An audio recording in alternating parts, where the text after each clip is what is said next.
Thank you. Thank you to my colleague for hosting this. Mr. Speaker, about 3.5 years ago, Americans started getting more and more frustrated. It was really a product of several years of building this sense of helplessness as they struggled and watched a nation partisan. I don't even know how to begin to describe the emotions that really welled up about 4 years ago when Americans watched their health care beginning to slip away. This absolute divide that happened as a nation between Republicans and Democrats, and they used to try to work together to try to resolve things, went out the window on a pure partisan vote to push through a health care change that not a single Republican voted for.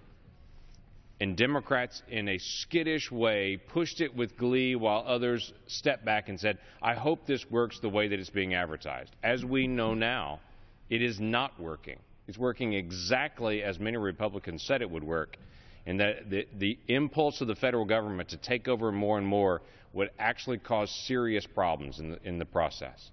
At the same time, the United States government began to overspend more than it ever had in the history of the United States.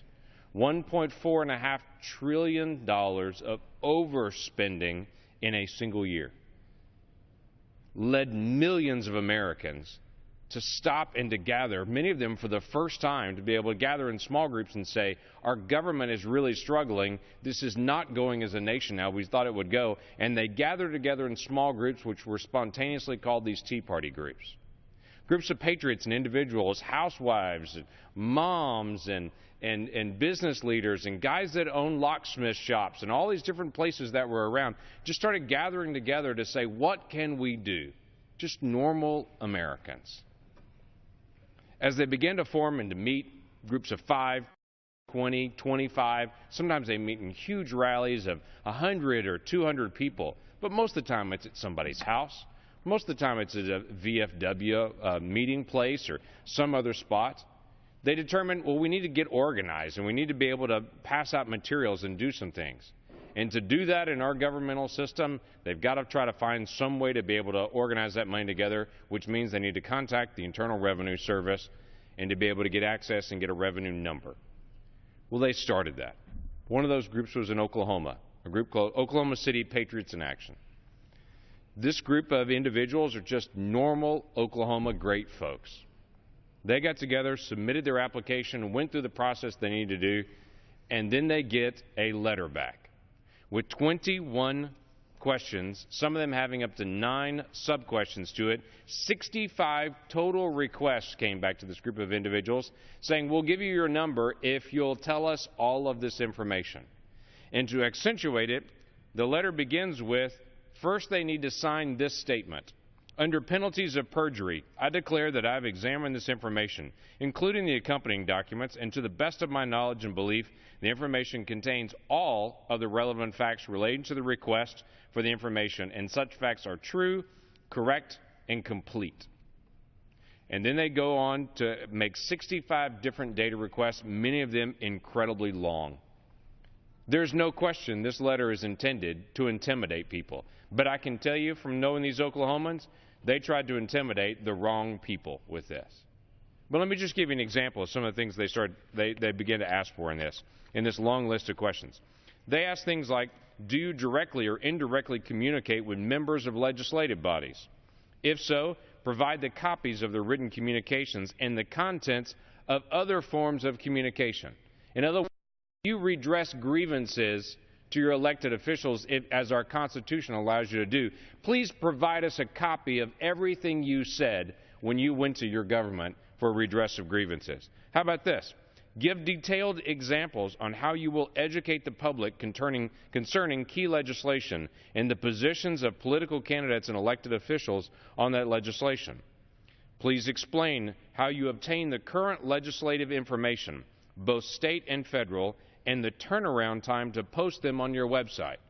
Why in the world does it matter what their turnaround time is, whether they post it in a day or 10 days for your IRS application? How about this? Please provide copies of your current web pages from your website. Wouldn't it be easier just to ask for the website name and they can go search it themselves rather than have to print out copies of every page? And here's 2 sets of my favorites of this long list, and I could go on and on with it.